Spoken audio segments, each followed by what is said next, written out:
नमस्कार. भारत माता की जय. वंदे मातरम. आज मी जो विषय पहिल्यांदाच लोकांसमोर मांडत आहे, गेल्या काही दिवसापासून वेगवेगळ्या कारणाने जी आंदोलनं चालू आहेत आणि या आंदोलनातून ज्या गोष्टी घडत आहेत, चांगल्या वाईट, या दोन्हीबद्दल मी थोडक्यात अगदी माहिती देणार आहे. मी काही कुठल्या राजकीय पक्षाचा कार्यकर्ता नाही किंवा नेताही नाही. मी एक सामान्य माणूस आहे आणि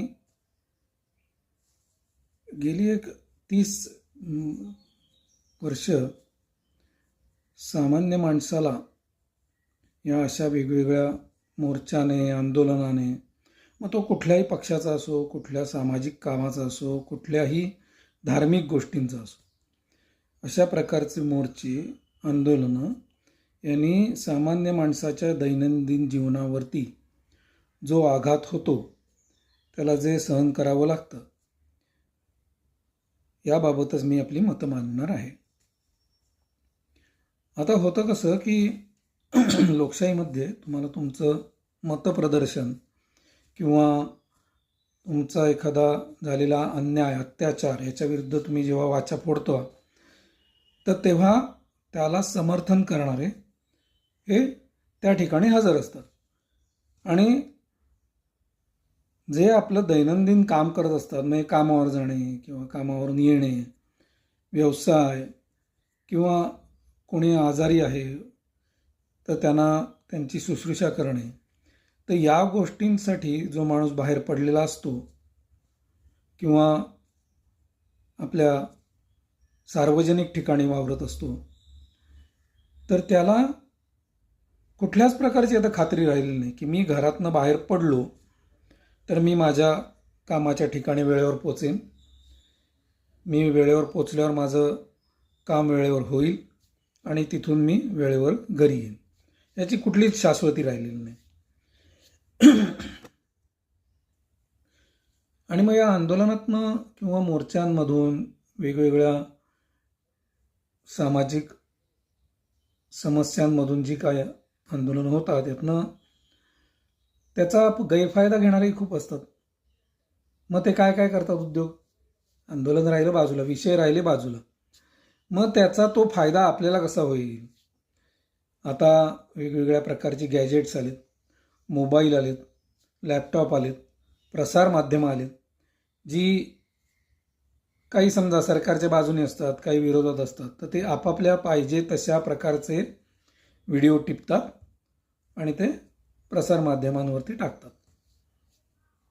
आता यातले काही खोटे असतात, काही खोरे असतात, काही मॉर्फिंग केलेले असतात. तर या सगळ्यातून त्या विषयाचं गांभीर्य हे हळूहळू कमी होत जातं. आणि मग काय होतं की त्याच्यामध्ये हौशे गवशे नवशे, आपलं TRP वाढवूया, आपल्याकडे लोकांचं दृष्टिकोन बघण्याचा बदलूया, आपण लाईमलाईटमध्ये राहूया, असे वेगवेगळे विचार त्यांच्या डोक्यात येतात. आणि मग अगदी चिकनी चमेलीपासून ते यांना काही कामधंदे नाही आहेत असे सर्वजण तिथे जमायला लागतात. आणि ते असे काही काही वेगवेगळ्या कांड्या करतात की ज्याचा त्या मोर्चाशी किंवा उद्दिष्टांशी काहीही काडीचाही संबंध नसतो. कुठल्याही वयाच्या माणसाला काहीही बोलायचं आणि कोणावरही हात उगारायचा. पोलीस प्रशासन, लष्कर, CRPFची माणसं, हे सगळे त्यांच्या दृष्टीने कसे टाइमपास करायला नेमलेली व्यक्ती आहेत असं त्यांना वाटतं.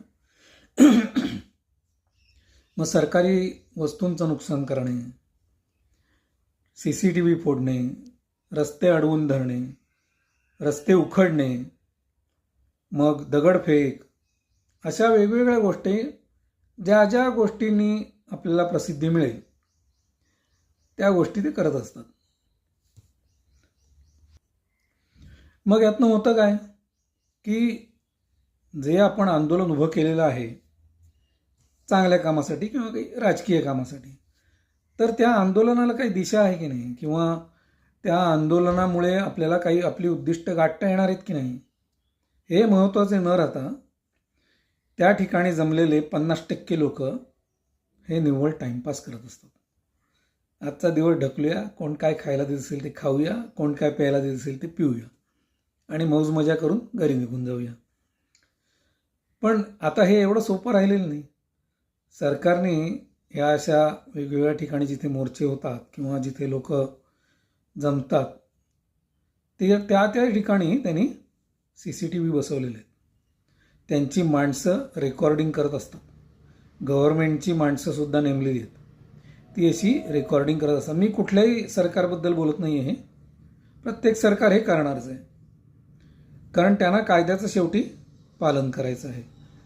तर मी आता त्याच्या पुढली एक स्टेप सांगणार आहे की असे हे सो कॉल्ड आंदोलक आहेत की जे विध्वंसक आणि कायद्याचं त्यांना काहीच देणं घेणं नाही. तर अशा सर्व नागरिकांचे, किंवा ज्यांना आपण नागरिक म्हणणं सुद्धा मुश्किलच आहे, तर अशा सर्व लोकांचे CCTV गोळा करून त्यांचं आयडेंटिटी शोधून त्यांचा आधार कार्ड, पॅन कार्ड आणि पासपोर्ट आणि मतदान वोटर ID या सगळ्याला 10 गोष्टी जोडून टाकायच्या. आता या 10 गोष्टी कुठल्या आहेत तर त्या सरकारने ठरवायच्या असते. पण मी एक थोडीशी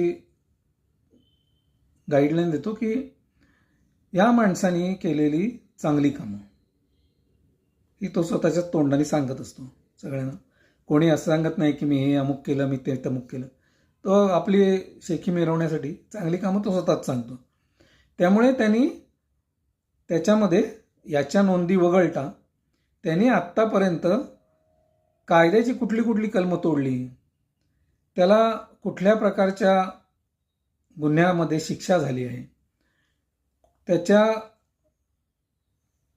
सरकारी पोलीस अशा यंत्रणांमध्ये कुठल्या कुठल्या नोंदी आहेत, कुठल्या कुठल्या कायद्याच्या कलमांचे उल्लंघन केलेले आहे, जेलमध्ये किती वेळा गेलेलं आहे, किंवा त्यांनी गुन्हेगारी विश्वामध्ये कोणाला त्रास दिला आहे का, या सगळ्या नोंदी ज्या असे तुम्ही पॉईंट आऊट करा की ह्या कुठल्या नोंदी आहेत, या सगळ्या नोंदी आधार कार्डला लिंक करा. आता हे मी सांगण्याचं एक कारण आहे. आत्ता काय होतं आहे की आधार कार्ड म्हणजे आधार नंबर आहे, ॲक्च्युली तो पॅन नंबर आहे, वोटिंग IDचा नंबर आहे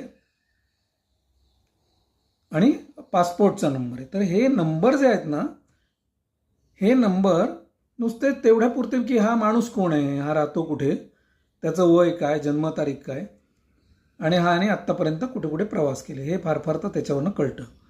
पण तो माणूस कोण आहे, त्याचं उद्दिष्ट काय आहे किंवा मोटिव्स काय आहेत त्याचे, हे कळणं महत्त्वाचं आहे. तर ह्या साध्या गोष्टी आहेत अगदी की अशा माणसांना आयडेंटिफाय करायचं, किंवा मी तर म्हणेन ह्या सगळ्याच माणसांना ज्यांच्याकडे ह्या 4 आयडेंटिटी आहेत त्यांच्या सगळ्यांच्या वरती या सगळ्या नोंदी टाकून द्या. काही असल्या तर ज्यांच्याकडे, ज्या आता सामान्य माणूस काही असले गुन्हे बिन्हे करत नाही. आता काही जण रोड रेजमध्ये पकडले जातात किंवा ॲक्सिडेंट करून पळून जातात किंवा बेजबाबदारपणे गाड्या चालवतात, सिग्नलला थांबत नाही, उलट्या बाजूने गाड्या चालवतात. तर ह्या जेवढ्या जेवढ्या नोंदी पोलीस यंत्रणा, न्याय यंत्रणा आणि सरकारी यंत्रणा यांच्याकडे आहेत त्याची त्यांनी या आधार कार्डवर लिंक करावी. यांनी काय होईल की जेव्हा जेव्हा हा नोकरी मागायला कुठे जाईल किंवा व्यवसायासाठी कर्ज मागायला जाईल किंवा शेतीसाठी तो नुकसान भरपाई मागायला जाईल, तर तेव्हा या 4 गोष्टी त्याकडनं मागून घ्यायच्या आणि त्या काय आहेत, हा माणूस विश्वासार्ह आहे की नाही, किंवा याला दिलेले पैसे परत मिळणे शक्य आहे की नाही, की हा एक नंबरचा ब्लफ आहे, गुन्हेगार आहे, हे सरकारला ठरवणं एकदम म्हणजे क्षणात सोपं होईल एकदम. कुठलीही 4पैकी एक नोंद बघितली, कारण 4 वर्षी सारखीच असणार आहे नोंद, तर ती बघितली की बाकी काही करायची गरज नाही. मग तू कर, किती आंदोलनं कर, किती गाड्या फोड, सगळं आहे आमच्याकडे रेकॉर्ड. आणि मग तू बेरोजगार आहे, मला काही काम नाही, असलं रडत बसू नको. कारण आज गंमत अशी आहे की माझ्यासारखे जे सो कॉल्ड रिटायरमेंट्स म्हणतो मी, म्हणजे 60 वर्ष झाली म्हणून रिटायर म्हणतात आम्हाला, पण मला बसायला वेळ नसतं एवढं माझ्याकडे काम आहे. म्हणजे घरातल्या कामापासून गॅजेटवरती करायची सर्व कामं, जी आता आपण म्हणतो की सरकारने काय केलं. सरकारने गेल्या मी कुठलं सरकार वगैरे म्हणत नाही, गेल्या कित्येक वर्षात तुम्हाला कुठल्याही रांगेत उभं राहायला लागलं नाही, हे लक्षात घ्या तुम्ही. ना वीज भरायची लाईन लावायला लागली, ना रेशनवरती लाईन लावायला लागली, ना रेल्वेमध्ये लाईन लावायला लागली, ना कुठल्या बुकिंगमध्ये लाईन लावायला लागली, ना फ्लाईट बुकिंगमध्ये लाईन लावायला लागली. कुठलीही गोष्ट तुम्हाला शोधायची असेल तर गुगलवरती सगळं सापडतं. पत्ते असतात, फोन नंबर असतात, आणि कुठलंही बिल भरा, कुठल्याही पैशाची देवाणघेवाण करा, सगळं घरात बसून काम होतं. आणि उरलेल्या वेळात तुम्ही तुमची घरची जी फिजिकल कामं ज्याला म्हणतो आपण, भौतिक विश्वातली जी कामं असतात ती अगदी आपण आपल्या वेळा सांभाळून करू शकतो. मग आता राहिलं काय, तर ज्यांना काम नाही आहे त्यांना अशी कित्येक कामं आहेत पण ती करायची नाही आहेत. त्यांना काय आहे की मला प्रसिद्धी हवी, मग माझे एवढे मिलियन फॉलोअर्स आहेत, माझे तेवढे मिलियन फॉलोअर्स आहेत, ते इतके वेळा रोज बघतात, मग मी त्याच्यासाठी काय पण करेन, काहीही टाकेन, पंतप्रधानांपासून सगळ्यांना शिव्या देईन, त्यांच्या आया बहिणी काढेन. तर हे सगळ्याच्या नोंदी होणार याच्यावरती, आणि बरोबर तुमच्या नाड्या आवळल्या जाणार. तेव्हा माझं एक सरकारला किंवा पोलीस प्रशासनाला, न्यायव्यवस्थेला असं एक मनापासून निवेदन आहे की ह्या नोंदी त्यांनी ज्या गुन्हेगारी विश्वासाठी लागू आहेत त्यांनी सर्वच्या सर्व नोंदी आधार, पॅन कार्ड, पासपोर्ट आणि वोटिंग आय डी यांना लगेच जोडून टाकाव्या. आणि मग बघा काय मजा होती ती. धन्यवाद.